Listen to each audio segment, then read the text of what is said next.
Central கவர்மெண்ட்லேருந்து அசாம் ரைஃபிள்லேருந்து வந்திருக்கக்கூடிய ஒரு சூப்பரான டெக்னிக்கல் அண்ட் ட்ரேட்ஸ்மேன் ரெக்ரூட்மெண்ட்டை பற்றி தான் நம்ம பார்க்க போகிறோம்.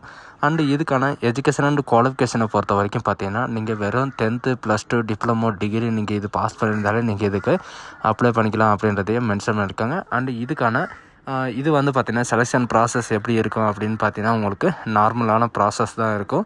அண்டு சேலரி பொறுத்த வரைக்கும் பார்த்தீங்கன்னா 18,000லேருந்து 69,100 வரைக்கும் உங்களுக்கு ஸ்டார்டிங் சேலரி இருக்கும்.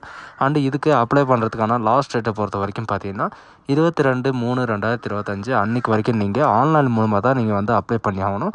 அது வரைக்கும் நீங்கள் வந்து அப்ளை பண்ணிக்கலாம் அப்படின்றத சொல்லியிருக்காங்க. ஸோ இதுக்கு யாரெல்லாம் அப்ளை பண்ணலாம், எப்படி அப்ளை பண்ணுறது அப்படின்றத நான் உங்களுக்கு பிரீஃபாக எக்ஸ்பிளைன் பண்ண போகிறேன். வீடியோவை ஸ்கிப் பண்ணாமல் எண்டு வரைக்கும் பாருங்கள்.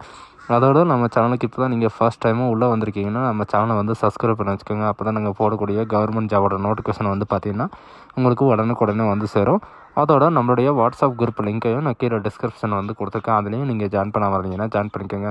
ஸோ கைஸ், நீங்கள் அந்த லிங்க்கை நீங்கள் கிளிக் பண்ணிங்கன்னா டேரெக்டாக இந்த பேஜ் வந்துருவீங்க. இது டேரெக்டாக எங்கேருந்து வந்திருக்கு அப்படின்னு பார்த்தீங்கன்னா, சென்ட்ரல் கவர்மெண்ட் அசாம் ரைஃபிள்லேருந்து வந்து பார்த்திங்கன்னா உங்களுக்கு டெக்னிக்கல் அண்ட் ட்ரேட்ஸ்மேனுக்காக வந்து பார்த்திங்கன்னா உங்களுக்கு 2025க்கான ஓப்பன் ரிலே நோட்டிஃபிகேஷன் வந்து வெளியிட்டிருக்காங்க.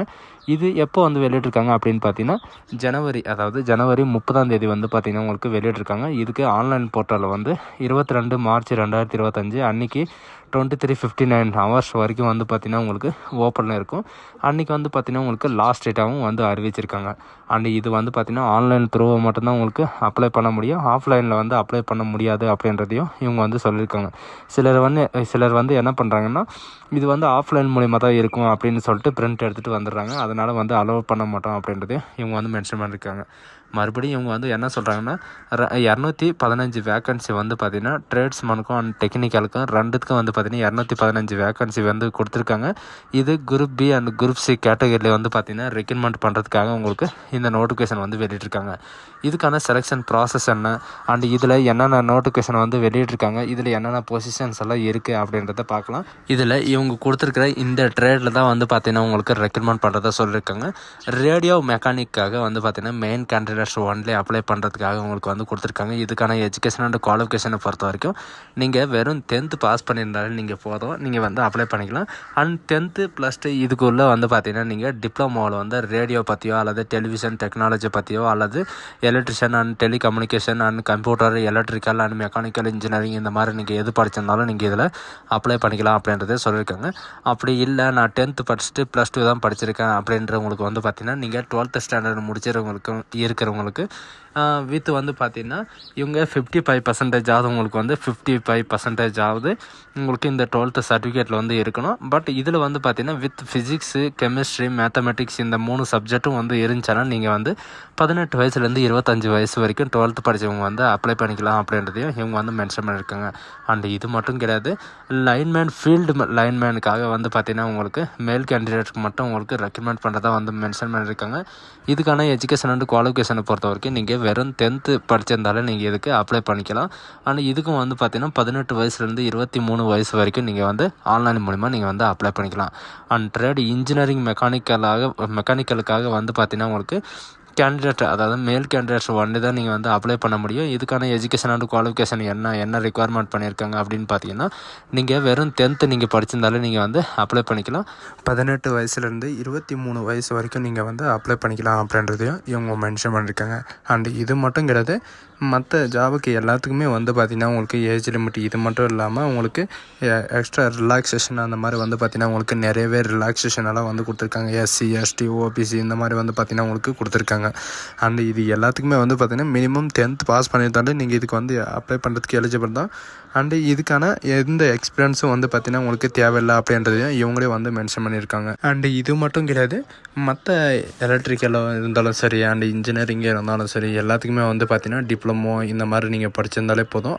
அப் அண்ட் ரோவில் வந்து பார்த்திங்கன்னா உங்களுக்கு மேல் கேண்டிடேட்ஸ்க்காக மட்டுமே உங்களுக்கு கொடுத்துருக்காங்க. இது வந்து பார்த்தீங்கன்னா இந்தியன் ஆர்மியில் ஒரு பகுதின்னு கூட சொல்லலாம். சரிங்களா? இதில் வந்து பார்த்தீங்கன்னா நீங்கள் வெறும் 10th பாஸ் பண்ணியிருந்தாலே போதும்.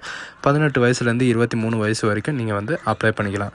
அண்ட் இதுக்கான செலெக்ஷன் ப்ராசஸ் எல்லாம் வந்து பார்த்தீங்கன்னா உங்களுக்கு என்னென்ன இருக்கும் அப்படின்னு பார்த்தீங்கன்னா, உங்களுக்கு first stage, second stage and third stage and fourth stage, இந்த 4 ஸ்டேஜை வந்து நீங்கள் கிராஸ் பண்ணுற மாதிரி இருக்கும். ஃபஸ்ட்டு வந்து பார்த்தீங்கன்னா பிஇடி டெஸ்ட்டும், செகண்ட் வந்து பிஎஸ்டி டெஸ்ட்டும், அண்ட் தேர்டு வந்து பார்த்தீங்கன்னா உங்களுக்கு எக்ஸாமினேஷன், அதாவது ஓஎம்ஆர் ஷீட்டில் வந்து உங்களுக்கு எக்ஸாமினேஷன் இருக்கும். அந்த எக்ஸாமினேஷனுக்கு அப்புறம் வந்து பார்த்திங்கன்னா உங்களுக்கு இந்த அப்பாயின்மெண்ட் ஆர்டர் வந்து உங்களுக்கு கொடுத்துருவோம் அப்படின்றது இவங்க வந்து மென்ஷன் பண்ணியிருக்காங்க.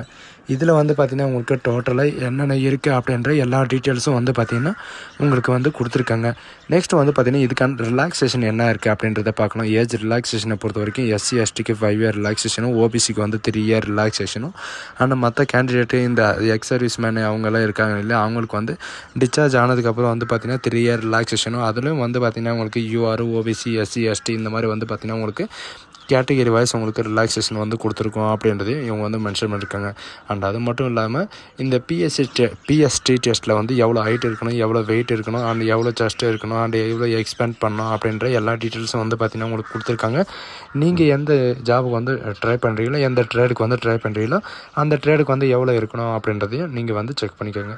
அண்ட் பிஎஸ்டி டெஸ்ட் இருந்தாலும் சரி, அண்டு மெடிக்கல் எக்ஸாமினேஷன் இருந்தாலும் சரி, எல்லாத்துக்குமே வந்து பார்த்திங்கன்னா உங்களுக்கு கொடுத்துருக்காங்க.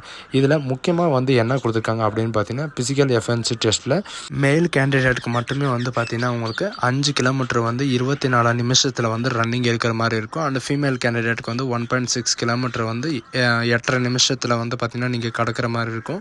அண்ட் மேல் கேண்டிடேட்டுக்கு வந்து 1.6 கிலோமீட்டர் வந்து 7 நிமிஷத்தில் வந்து நீங்கள் ரன்னிங் முடிக்கிற மாதிரி இருக்கும். அண்ட் ஃபீமேல் கேண்டிடேட்ஸ்க்கு 800 மீட்டரில் வந்து பார்த்திங்கன்னா ரன்னிங் வந்து 5 மினிட்ஸ் வந்து கொடுக்குறாங்க. அண்டு இதில் வந்து மெயினாக வந்து என்ன சொல்லியிருக்காங்கன்னா, ஃபீமேல் கேண்டிடேட்ஸ் இந்த ப்ரெக்னெண்ட்டாக இருக்கிறவங்க அண்டு டெலிவரி அவங்களுக்கெல்லாம் வந்து பார்த்திங்கன்னா உங்களுக்கு 12 வீக் வந்து எக்ஸ்டெண்ட் பண்ணுவோம் அப்படின்றது இவங்க வந்து மென்ஷன் பண்ணியிருக்காங்க. ஏன்னா அவங்களால வந்து ரன்னிங் ஓட முடியாது. அதனால் வந்து பார்த்திங்கன்னா இவங்க வந்து 12 வீக் அப்புறம் வந்து பார்த்திங்கன்னா டாக்குமெண்ட் வெரிஃபிகேஷனுக்கு அப்புறம் நான் திரும்பவும் வந்து ரன்னிங்கு போக கூப்பிடுவோம் அப்படின்றதையும் இவங்க மென்ஷன் பண்ணியிருக்காங்க. சரிங்களா? ஸோ காய்ஸ், இந்த வீடியோ உங்களுக்கு பிடிச்சிருந்தா உங்கள் ஃப்ரெண்ட்ஸ் அண்ட் ஃபேமிலிக்கு கண்டிப்பாக ஷேர் பண்ணுங்கள். இது ஒரு நல்ல வாய்ப்புன்னு கூட சொல்லலாம். அசாம் ரைஃபிளில் வந்து பார்த்திங்கன்னா 1 இயருக்கு ஒரு டைம் வந்து பார்த்திங்கன்னா உங்களுக்கு ஜிடி ரெக்ரூட்மெண்ட்டும் அண்ட் ட்ரேட் ரெக்ரூட்மெண்ட்டும் வரும். இந்த வாய்ப்பு வந்து யாரும் மிஸ் பண்ணாதீங்க.